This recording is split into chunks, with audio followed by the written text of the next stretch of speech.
Deși în capitală problemele cu apa caldă și căldura se țin lanț, primarul Nicu Șordan se declară mulțumit de situația actuală.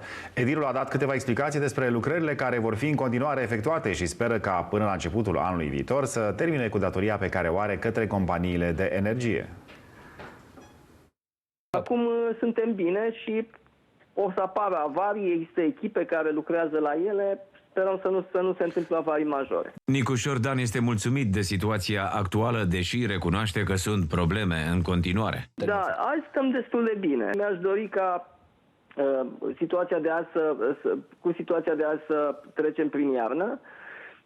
Cum spuneam, au fost niște probleme la demararea unităților de producție când săptămâna trecută a început frigul și când pornesc instalațiile, sunt probleme de obicei, pentru că toate instalațiile sunt vechi. Primarul general spune că are fondurile necesare pentru repararea întregului sistem de termoficare, însă lucrările sunt de durată. Pentru fiecare din persoanele afectate, fie de lipsa căldurii, fie de lipsa apei calde, situația nu e deloc fericită.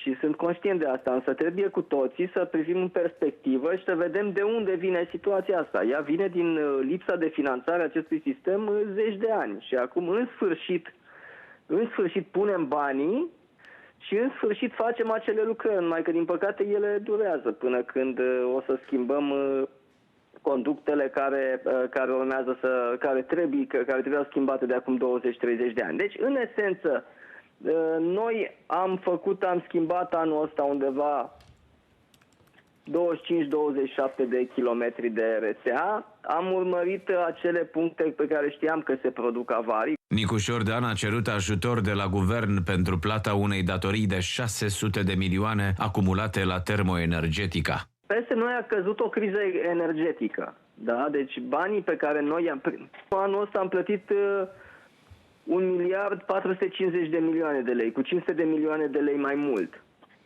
Ei, ăsta a fost un șoc pentru care guvernul a ajutat mai multe localități să-l ducă, mai ales noi avem o situație specială în București prin faptul că împărțim banii cu sectoarele, dar și subvenția de termie și subvenția de transport public o plătește doar Primăria Capitalei.